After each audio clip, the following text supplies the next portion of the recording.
श्री परमात्मने नमः। पंचम अनुवाक तैत्रोपनिषद।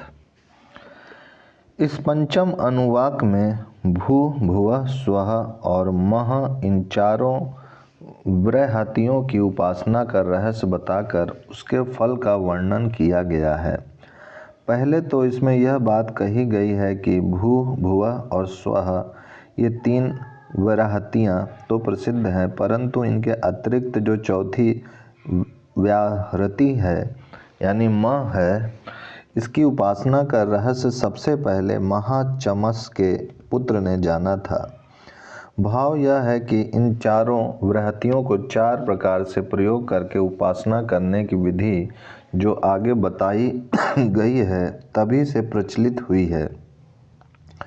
इसके बाद उन चार व्याहृतियों में किस प्रकार की भावना करके उपासना करनी चाहिए यह समझाया गया है। इन चारों मह यह चौथी व्याहृति सर्वप्रधान है, अतः उपास्य देवों में मह व्याहृति को ब्रह्म का स्वरूप समझना चाहिए।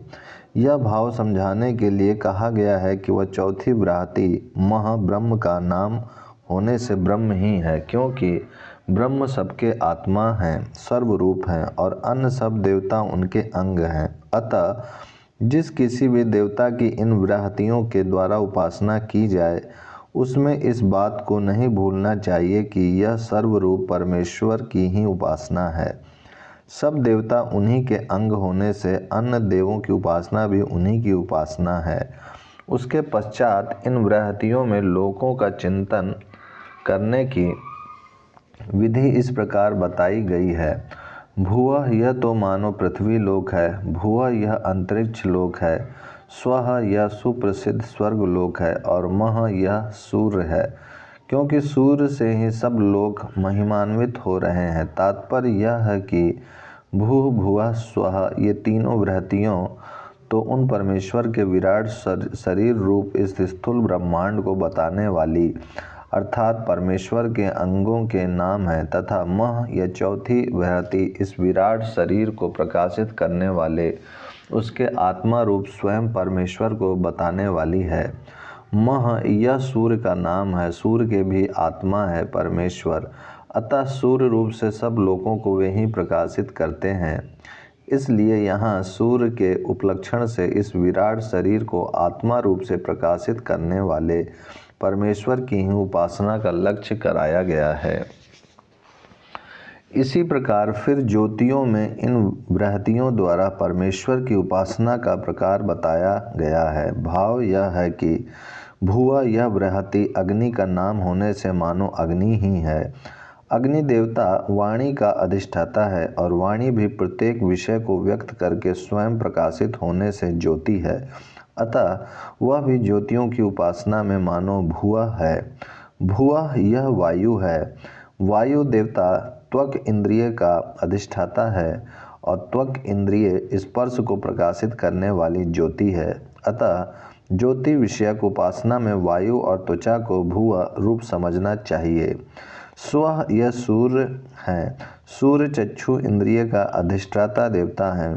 चक्षु इंद्रिय भी सूर्य की सहायता से रूप को प्रकाशित करने वाली ज्योति है, अतः ज्योति विषयक उपासना में सूर्य और चक्षु इंद्रिय को स्वः व्याहृति स्वरूप समझना चाहिए। मह यह चौथी व्याहृति ही मानो चंद्रमा है। चंद्रमा मन का अधिष्ठाता देवता है। मन की सहायता से मन के साथ रहने पर ही समस्त इंद्रियां अपने अपने विषय को प्रकाशित कर सकती हैं, मन के बिना नहीं कर सकती। अतः सब ज्योतियों में प्रधान चंद्रमा और मन को ही मह व्याहृति रूप समझना चाहिए, क्योंकि चंद्रमा से अर्थात मन से ही समस्त ज्योति रूप इंद्रियां महिमान्वित होती हैं। इस प्रकार मन के रूप में परमेश्वर की उपासना करने की विधि समझाई गई। फिर इसी भांति वेदों के विषय में व्याहृतियों के प्रयोग द्वारा परमेश्वर की उपासना का प्रकार बताया गया है। भाव यह है कि भुवः यह ऋग्वेद है, भुवः यह सामवेद है, स्वः यह यजुर्वेद है और मह यह ब्रह्म है, क्योंकि ब्रह्म से ही समस्त वेद महिमायुक्त होते हैं। तात्पर्य यह है कि संपूर्ण वेदों में वर्णित समस्त ज्ञान पर ब्रह्म परमेश्वर से ही प्रकट और उन्हीं से व्याप्त है तथा उन परमेश्वर के तत्व का इन वेदों में वर्णन है, इसलिए इनकी महिमा है। इस प्रकार वेदों में इन व्याहृतियों का प्रयोग करके उपासना करनी चाहिए।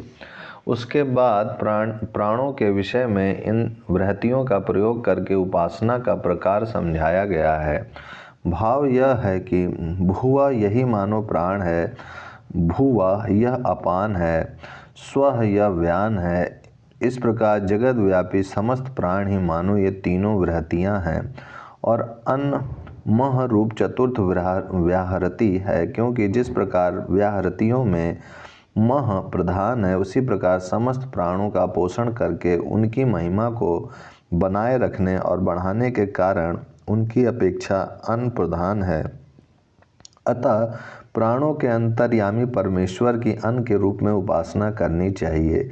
इस तरह चारों व्रहतियों को चार प्रकार से प्रयुक्त करके उपासना करने की रीति बताकर फिर उसे समझकर उपासना करने का फल बताया गया है। भाव यह है कि चार प्रकार से प्रयुक्त इन चारों व्रहतियों की उपासना के भेद को जो कोई जान लेता है, अर्थात समझकर उसके अनुसार पर ब्रह्म परमात्मा की उपासना करता है, वह ब्रह्म को जान लेता है और समस्त देव उसको भेंट समर्पण करते हैं।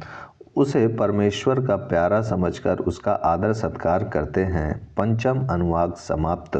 षष्ठ अनुवाक। इस अनुवाक में चार बातें कही गई हैं। उनका पूर्व अनुवाक में बतलाए हुए उपदेश से अलग अलग संबंध है और उस उपदेश की पूर्ति के लिए ही यह आरंभ किया गया है, ऐसा अनुमान होता है। पूर्व अनुवाक में मन के अधिष्ठाता देवता चंद्रमा को इंद्रियों के अधिष्ठाता देवताओं का प्रकाशक बताया गया है और उसकी ब्रह्म रूप से उपासना करने की युक्ति समझाई गई है। वे मनोमय पर ब्रह्म सबके अंतर्यामी पुरुष कहाँ हैं, उनकी उपलब्धि कहाँ होती है, यह बात इस अनुवाक के पहले अंश में समझाई गई है। अनुवाक के इस अंश का अभिप्राय यह है कि पहले बतलाया हुआ जो यह हृदय के भीतर अंगुष्ठ मात्र परिमाण वाला आकाश है, उसी में ये विशुद्ध प्रकाश स्वरूप अविनाशी मनोमय अंतर्यामी परम पुरुष परमेश्वर विराजमान है। वही उनका साक्षात्कार हो जाता है। उन्हें पाने के लिए कहीं दूसरी जगह नहीं जाना पड़ता। उन पर ब्रह्म परमेश्वर को अपने हृदय में प्रत्यक्ष देखने वाला महापुरुष इस शरीर का त्याग करके जब जाता है, तब किस प्रकार किस मार्ग से बाहर निकलकर किस क्रम से भुवा और स्व रूप समस्त लोकों में परिपूर्ण सबके आत्मरूप परमेश्वर में स्थित होता है, यह बात इस अनुवाक के दूसरे अंश में समझाई गई है। भाव यह है कि मनुष्यों के मुख में तालुओं के बीचों बीच जो एक थन के आकार का मांसपिंड लटकता है, जिसे बोलचाल की भाषा में घंटी कहते हैं, उसके आगे केशों का मूल स्थान ब्रह्मरंध्र है। वहाँ हृदय देश से निकलकर घाटी के भीतर से होती हुई दोनों कपोलों के भेद कर गई हुई जो सुषुम्ना नाम से प्रसिद्ध नाड़ी है, वही उन इंद्र नाम से कहे जाने वाले परमेश्वर की प्राप्ति का द्वार है। अंत काल में वह महापुरुष उस मार्ग से शरीर के बाहर निकलकर भुवा इस नाम से अभिहित अग्नि में स्थित होता है। गीता में भी यही बात कही गई है कि ब्रह्मवेता जब ब्रह्मलोक में जाता है तब वह सर्वप्रथम ज्योतिर्मय अग्नि के अभिमानी देवता के अधिकार में आता है। उसके बाद वायु में स्थित होता है, अर्थात पृथ्वी से लेकर सूर्यलोक तक समस्त आकाश में जिसका अधिकार है, जो सर्वत्र विचरने वाली वायु का अभिमानी देवता है और जो भुवा नाम से पंचम अनुवाक में कहा गया है, उसी के अधिकार में वह आता है। वह देवता उसे स्व इस नाम से कहे हुए सूर्यलोक में पहुंचा देता है। वहां से फिर वह मह इस नाम से कहे हुए ब्रह्म में स्थित हो जाता है।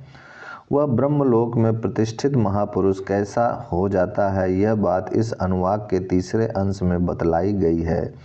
अनुवाक के इस अंश का अभिप्राय यह है कि वह स्वराट बन जाता है, अर्थात उस पर प्रकृति का अधिकार नहीं रहता, अपितु वह स्वयं ही प्रकृति का अधिष्ठाता बन जाता है, क्योंकि वह मन के अर्थात समस्त अंतःकरण समुदाय के स्वामी परमात्मा को प्राप्त कर लेता है। इसलिए वह वाणी, चक्षु, श्रोत्र आदि समस्त इंद्रियों और उनके देवताओं का तथा विज्ञान स्वरूप बुद्धि का भी स्वामी हो जाता है, अर्थात ये सब उसके अधीन हो जाते हैं। उस पहले बताए हुए साधन से यह उपयुक्त फल मिलता है।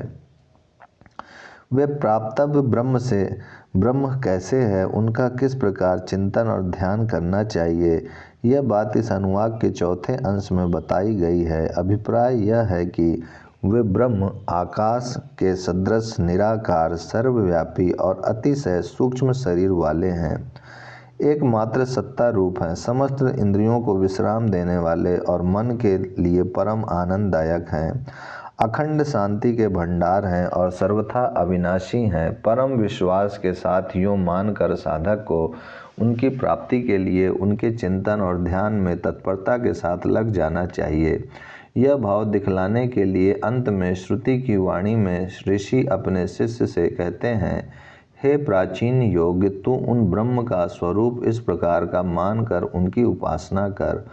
षष्ठ अनुवाक समाप्त। ओम शांति शांति शांति।